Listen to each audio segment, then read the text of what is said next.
what? Good day. So this is Carol Jane Yamoway from English 2B, and I will be your discussant for today. So our topic for today is all about the styles in technical writing. So why is style important in technical writing? So the way you deliver an information, including the voice, the tune, and even the mood of your writing is referred to style. So it affects how well your audience or the readers will understand and respond to the information you are trying to communicate.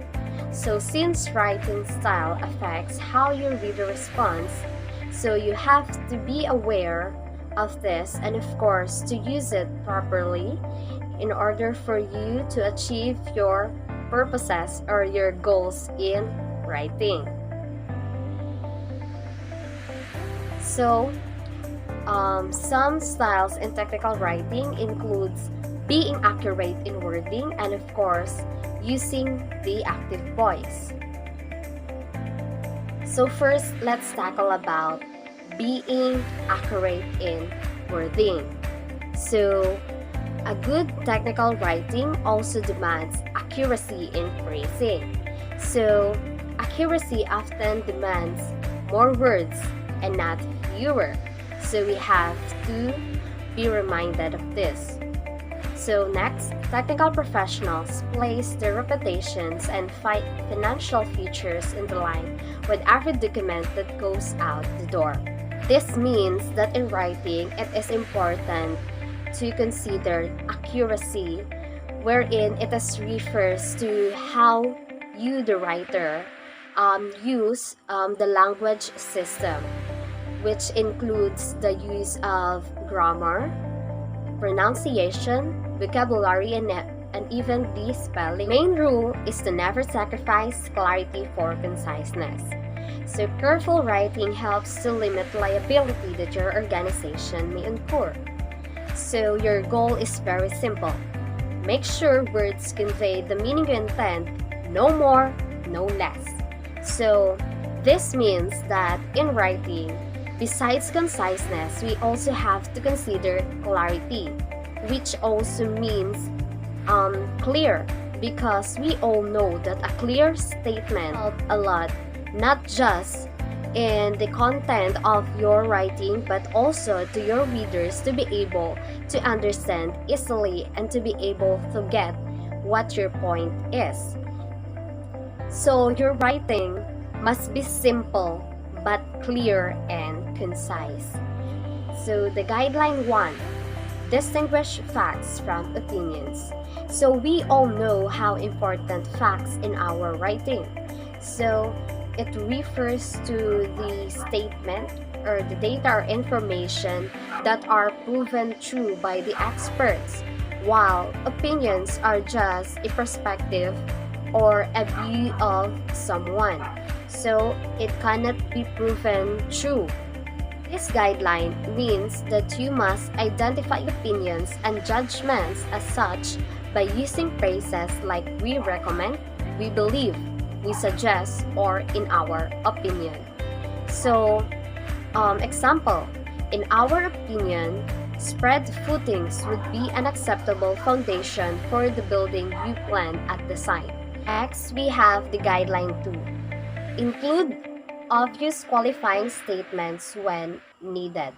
So, when we say qualifying statement, it refers to the words or phrases that are added to another word to modify its meaning.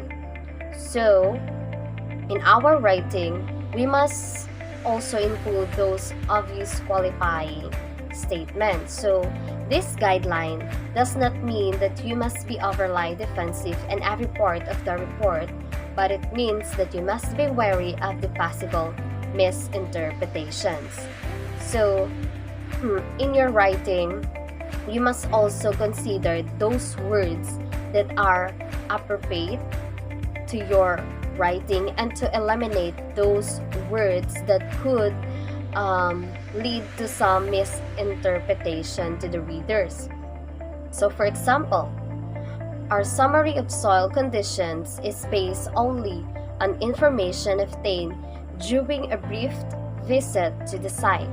So we did not drill any soil brings. So from the example, we can conclude here that the writer add the praise, we did not drill any soil brings at the last part of the sentence in order to not mislead, or for the readers to not misinterpret the meaning of the statement.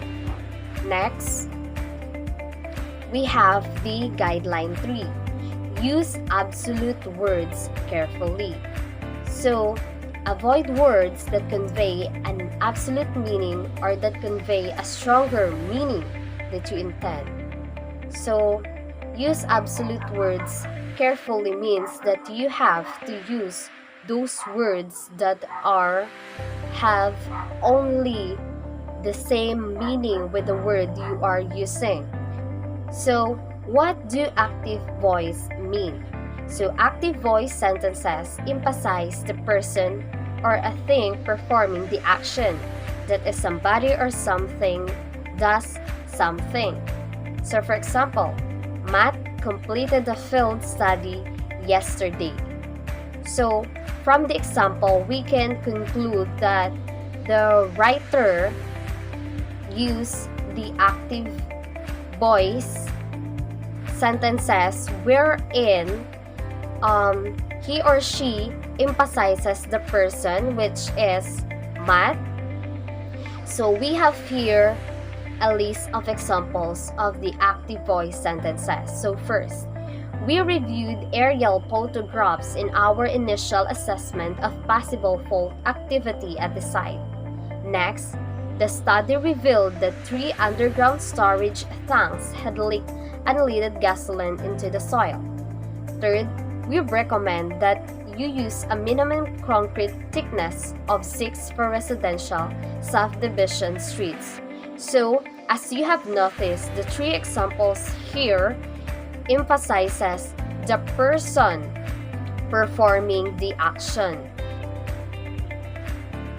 Next, we have also the passive voice. So, a passive voice sentences emphasize the recipient of the action itself. That is, something is being done to something by somebody. So, for example, the field study was completed by Matt yesterday. So, a passive voice sentences emphasizes the recipient of the action itself, meaning he emphasizes the action done by who or by someone. So here are the list of examples of the passive voice sentences. So, aerial photographs were reviewed by us in our initial assessment of possible fault activity at the site. Next, the fact that the 3 underground storage tanks had been leaking unleaded gasoline into the soil was revealed in the study. The third one, it is recommended that to use a minimum concrete thickness of 6 inches for residential subdivision streets. So you can notice that the 3 examples here is a passive voice sentences because first they state the action being done, then next the person. So we use the active voice when we want to first emphasize who is responsible for an action. Next, to stress the name of a company, whether yours or the reader's. Third, to write a top-heavy sentence so that the person or thing doing the action is upfront. Last, to pare down the verbiage on your writing because the active voice is usually a shorter construction. Use the active voice when you want to emphasize the object of the action or the action itself, rather than the person performing the action. Avoid the kind of egocentric tone that results from repetitious use of the word I, as in the name of your company. Next, break the monotony of writing that relies too heavily on the active voice sentences. So, it is clearly stated here that we only use passive voice when we attempt to emphasize object of the action rather than who does the action. So that would be all. Thank you for listening. Bye everyone.